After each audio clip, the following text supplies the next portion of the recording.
एक ऐसी कौम जिनके लिए भूख सिर्फ एक लफ्ज था, जिनके शहर में तंगी का कोई तसव्वुर ही नहीं था, जहां सोना मिट्टी की तरह था और पानी रहमत की तरह बहता था।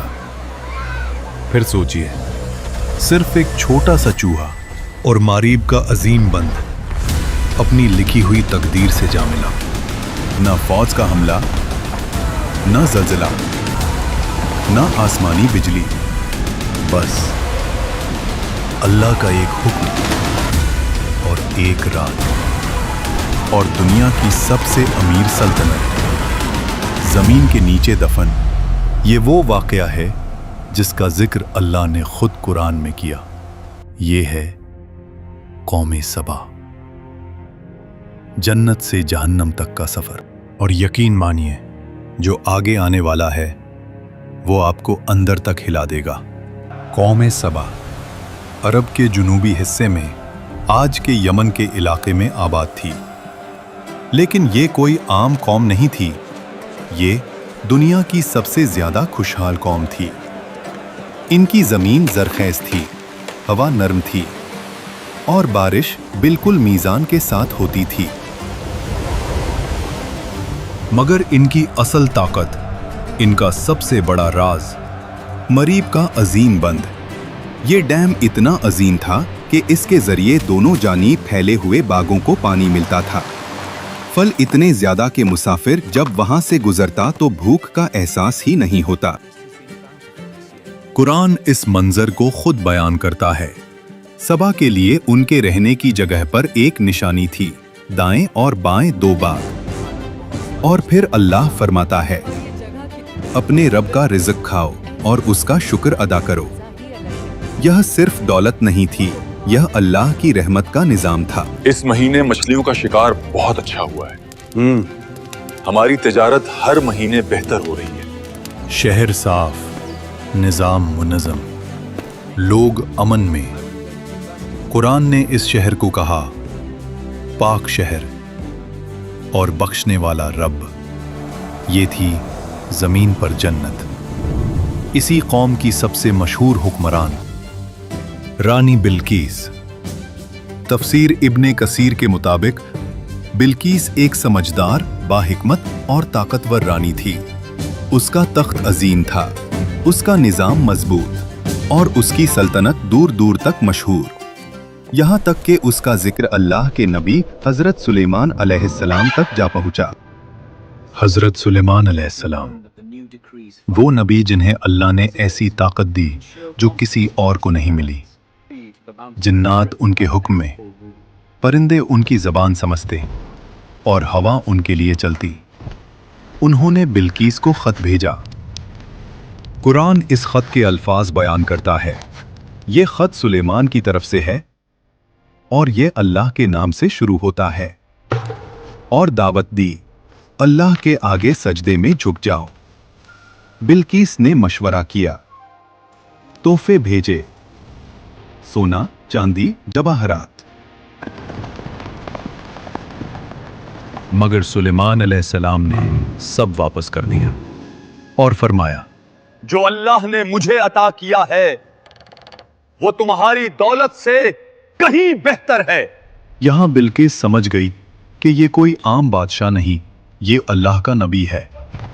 फिर वो खुद सुलेमान अलैहिस्सलाम के पास आई और जब शीशे के महल में दाखिल हुई तो पानी समझकर अपना लिबास उठाया। तब हकीकत खुली। उस वक्त बिल्किस ने कहा, परवरदिगार, मैं गलत थी, अब मैं अल्लाह पर ईमान लाती हूँ। और तफसीर इब्ने कसीर के मुताबिक बिल्किस के बाद कौमे सबा ने भी इस्लाम कबूल कर लिया।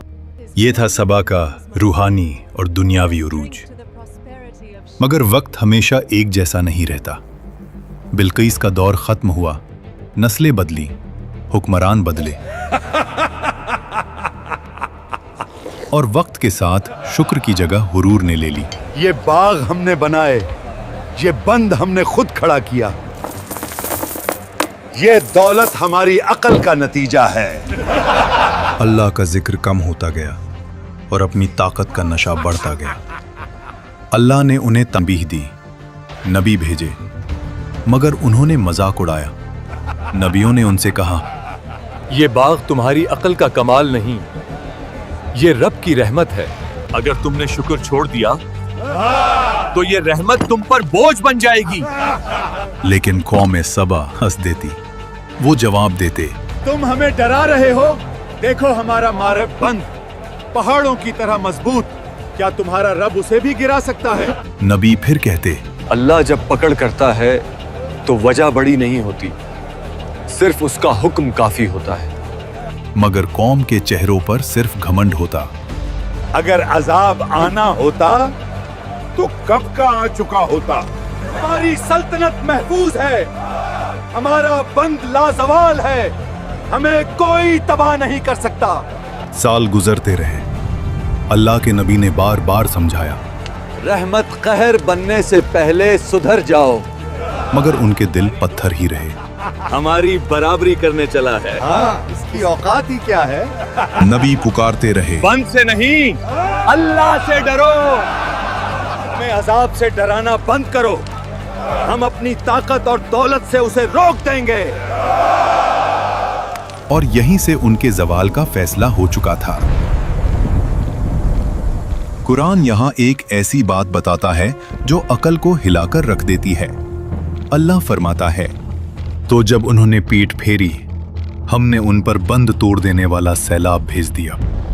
रिवायतों के मुताबिक मरीब डैम की बुनियाद में चूहों ने सुराख करना शुरू किया।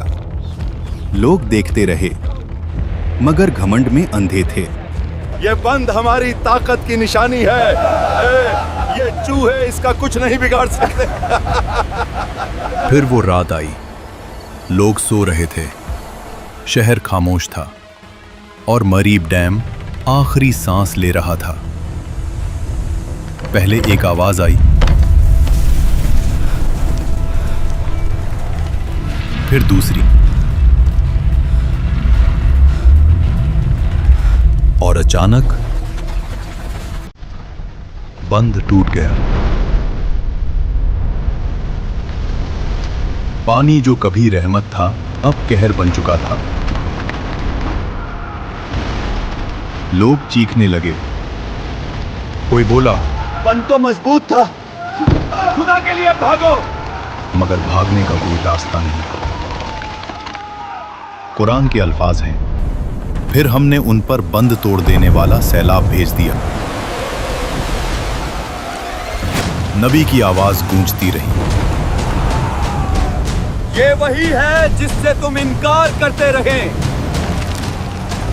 या अल्लाह, हमें बचा ले, हमसे गलती हो गई, मेरी मदद करो।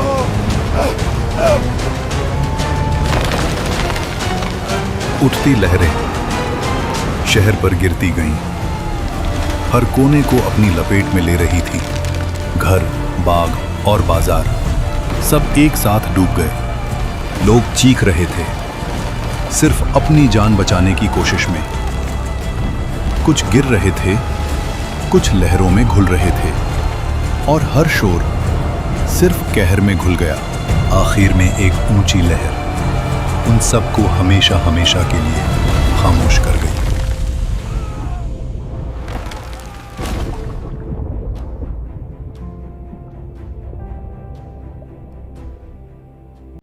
और फिर जो जमीन जन्नत थी, वो वीराना बन गई।